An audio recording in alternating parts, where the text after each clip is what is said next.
김광덕 목사가 쓴 물매와 조약돌 13번째 메시지입니다. 2016년 3월 5일의 글이죠. 책도 안 읽으면서 노벨 문학상 원해. 내가 만일 대통령이 된다면 국무총리 등 강요들에게 책임을 맡기고 전국민 독서운동을 일으키겠습니다. 저는 2010년 4월에 감리교회 본부 출판국 KMC를 통하여 숨겨진 보아 2 책만 읽어도 160만 감리교회 독서운동에 참여합시다. 책만 읽어도 개인과 가정은 행복합니다. 인생은 성공합니다. 교회는 부흥합니다. 라는 제목으로 책을 출판하였습니다. 책을 읽지 않고는 창조 경제도 불가능하고 국민소득 5만 불이 되면 도리어 행복 지수는 낮아지고 거미와 같은 인간들이 더 많이 사는 대한민국 우리나라가 될 것이기 때문입니다. 지난 1월 미국의 주간지 뉴요커에는 한국이 노벨 문학상을 탈 수 있을까라는 내용의 기사가 실렸습니다. 책을 안 읽으면서도 위대한 지적 업적을 바라는 한국인은 외국인의 눈에는 모순이라는 것입니다. 기사는 한국인들에게는 부끄럽고도 뼈아픈 내용인 것입니다. 예컨대 한국인들은 책을 많이 안 읽으면서도 노벨 문학상을 바란다는 것은 유감스러운 일이라는 것입니다.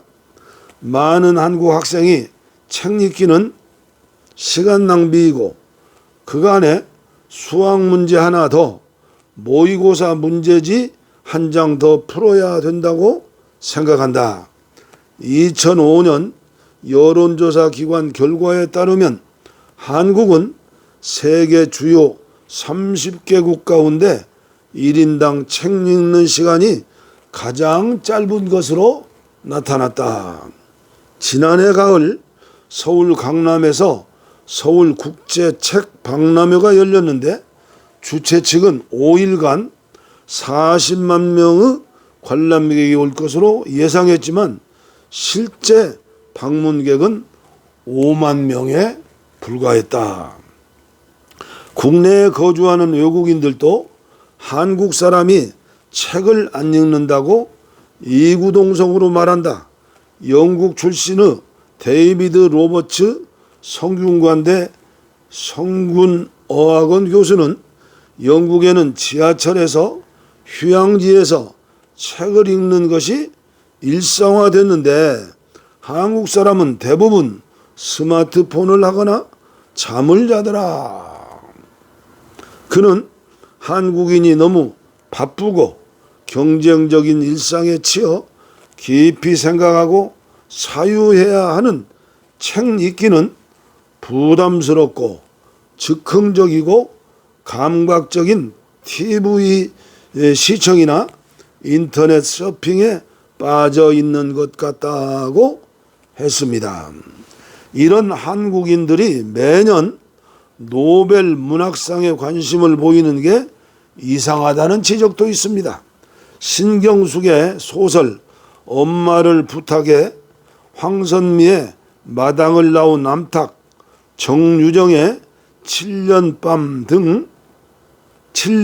등 국내 작가들의 문학 작품을 잇따라 해외에 소개한 재미교포 출신인 조지 프리 케일 매니지먼트 대표는 온라인 저널인 퍼스펙티브 인터뷰에서 한 작가가 노벨 문학상을 받으려면 그 작가에 대한 독자의 강력한 지지가 필요하다는 점에서 한국인들이 책을 읽지 않는 한 한국인이 노벨 문학상을 타는 것은 꿈으로만 남을 것이다 라고 꼬집었습니다. 미국은 대통령이 아이들에게 책을 읽어주고 영국은 전국의 모든 아기에게 책 선물을 해주는 북스타트 운동을 펼치고 있으며 핀란드는 아동 도서관 버스를 운행함으로 책이 사람을 찾아가는 것입니다. 3살 버릇 80이 아니라 100세 갑니다. 오늘 시작하면 됩니다. 마음만 먹으면 도서 구입비 들지 않고 책을 읽을 수 있습니다. 선거는 총성 없는 전쟁입니다. 진흙탕 싸움에 거짓말 대회입니다. 왜일까요? 책을 읽지 않으니 창조적이고 건설적인 정견이 나올 수 없죠. 원고 없이 기자회견을 하고 정견을 발표하는 대통령과 국회의원들을 보는 대한민국은 언제일까요? 성소수자에 대하여 조금만 관심을 가지고 정보를 찾아보고 책을 읽고 연구 논문도 읽어보고 정죄하는 사람이 얼마나 될까요? 아마도 극소수일 것입니다. 민의를 대변하는 국회의원들이 표를 얻으려고 양심을 파는 사람들을 보면 불쌍하고도 안타깝습니다. 특히 종교 지도자들이 많고도 많은 성소수자들에게 대포를 쏘아버리면 그들은 어쩌라는 것입니까? 북한의 김정은이가 고모부 장성택에게 한 일이 상상이 됩니다. 그들도 하나님이 만드신 만물의 영장인 우리의 형제요 자매이고 아들과 딸입니다. 정죄하고 주먹질하면 그들이 어떻게 예배당에 나올 수 있겠습니까? 그들에게는 영이 없나요? 생명 주시는 그리스도 영인 성령님이 임하시지 않으시나요? 아직도 우리나라의 교도소에는 미전향 죄수들이 있습니다.